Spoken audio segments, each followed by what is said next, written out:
মৰমৰ ছাত্ৰ ছাত্ৰীসকল এস্কিমসকলৰ লাইফক লৈ তোমালোকৰ ইয়াত এটা টপিকস দিয়া হৈছে এই টপিকসটোৰ কোৱেশ্চন আনসাৰখিনি কিদৰে কৰিব লাগে মই তোমালোকক দেখাই দিছো তোমালোকে লক্ষ্য কৰা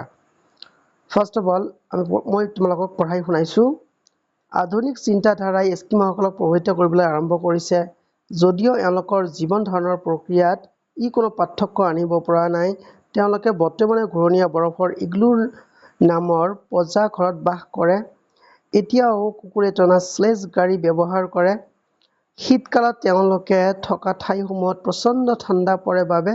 তেতিয়া খাদ্য শিকাৰ কৰিবলৈ যোৱাটো একেবাৰে অসাধ্য সেয়েহে তেওঁলোকে গৰম কালতে শিকাৰ কৰি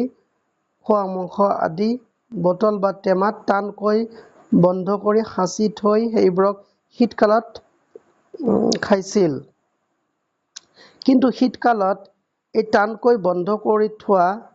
মাংসই তেওঁলোকক একমাত্ৰ খাদ্য নাছিল গ্ৰীষ্মকালত এই এস্কিমসকলে বগা হৰিণ আৰু ভালুকো শিকাৰ কৰে তদুপৰি তেওঁলোকে বছৰৰ প্ৰায় ভাগ সময়তে মাছ ধৰি ভাল পায় এই এস্কিমসকলে গ্ৰীষ্মকালত চিকাৰী আৰু শীতকালত মাছমৰীয়া হৈ জীৱন নিৰ্বাহ কৰে শীতকালত তেওঁলোকে বৰফৰ মাজে মাজে ডাঙৰ ডাঙৰ গাঁত খান্দি সেইবোৰত মাছ ধৰাৰ ব্যৱস্থা কৰে এস্কিমসকলে অতি কষ্টৰে জীৱন নিৰ্বাহ কৰে সেই ঠাইত তেওঁলোকৰ চকী মেজ আদি গৃহস্থলীত ব্যৱহৃত আচবাব তৈয়াৰ কৰিবলৈও যথেষ্ট পৰিমাণে কাঠ নাথাকে আৰু যন্ত্ৰপাতি আদি তৈয়াৰৰ বাবে কোনো ধৰণৰ ধাতু তাত পোৱা নাযায় সেয়েহে তেওঁলোকে জন্তুৰ অস্থি হাড় আদিৰে মাছ ধৰিবলৈ বৰশী আৰু শিকাৰ কৰিবলৈ ধনুকাৰ আগভাগৰ অংশ তৈয়াৰ কৰিছিল ইয়াই আছিল তোমালোকৰ এস্কিমসকলৰ ওপৰত বেছ কৰা এটা টপিক এতিয়া ইয়াত থকা কোৱেশ্চন আনসাৰখিনি কেনেকা হয় মই তোমালোকক বুজাই দিছো 56 চাবা তোমালোকে এস্কিমসকলে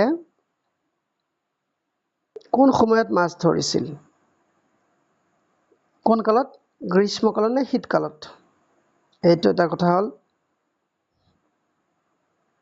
গৰমত চিকাৰ কৰি আচ্ছা কিন্তু শীতকালত এটা টানকৈ আচ্ছা ৰবা গ্ৰীষ্মকালত এস্কিমসকলে বগা হৰিণ তদুপৰি তেওঁলোকে বছৰৰ প্ৰায় ভাগ সময়তে মাছ ধৰি ভাল পায় এস্কিমসকলে গ্ৰীষ্মকালত চিকাৰী আৰু শীতকালত মাছমৰীয়া চাইছা গতিকে শীতকালত ইহঁতে মাছমৰীয়া হৈ পৰে সেইকাৰণে তোমালোকে এইটো আনসাৰ লিখিবা শীতকাল আৰু জানিবা তোমালোকে এনেকা টপিকস বিলাক যেতিয়া তোমালোকক দিয়া হয় তেতিয়া মিনিমাম দুবাৰকে পঢ়িবা পঢ়াৰ পিছত তোমালোকে আনসাৰ কৰিবলৈ চেষ্টা কৰিবা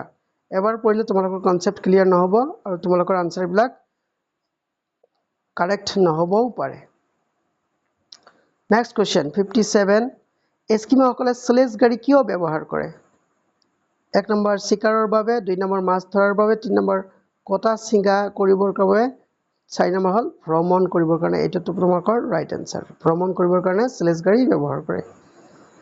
আচ্ছা তাৰ পিছত এতিয়া তোমালোকৰ আহিল 58 কোৱেশ্চন নম্বৰ 58 টো কি আছিল এস্কিমসকলে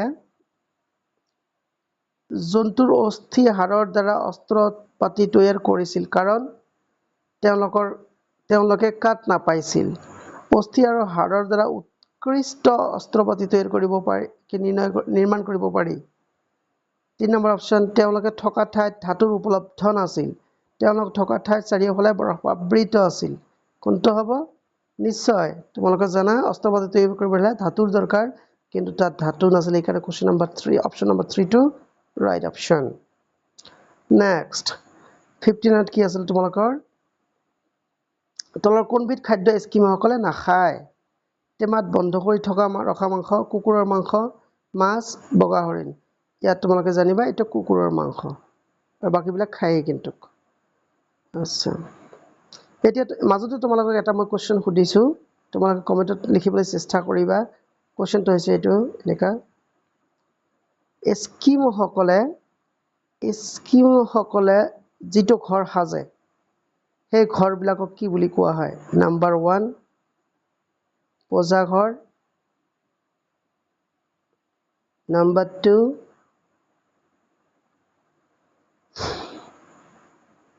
চাংঘৰ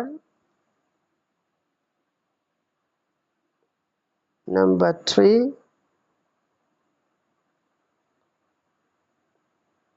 বাংলা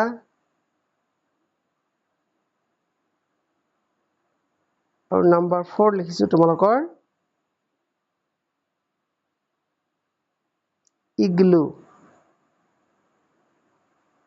কোনটো ৰাইট অপচন হ'ব তোমালোকে এই পাঠটো পঢ়ি তাত এই আনসাৰটো দিবলৈ তোমালোকে চেষ্টা কৰিবা আমি আহিছো লাষ্ট কোৱেশ্চন লৈ কোৱেশ্চন নম্বৰ 60 তলৰ কোনবিধ কাৰ্য এস্কিমো সকলে নকৰে বগা হৰিণ চিকাৰ আৰু ইয়াৰ মাংস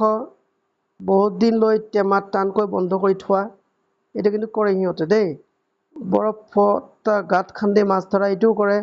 বৰফত ঘৰ নিৰ্মাণ এটো কৰে কাঠৰ আজবাব তৈয়াৰ কৰা এইটোই নকৰে তেওঁলোকে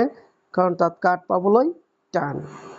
চাইছা এইবিলাক তোমালোকে ভালকে পঢ়িলেহে তোমালোকে এই আনসাৰ বিলাক কৰিব পাৰিবা তোমালোকৰ কিবা যদি প্ৰবলেম থাকে তোমালোকে কমেন্টত জনাবলৈ চেষ্টা কৰিবা আৰু মোৰ চেনেলটো সাবস্ক্ৰাইব কৰিবলৈ চেষ্টা কৰিবা চোৱাৰ কাৰণে ধন্যবাদ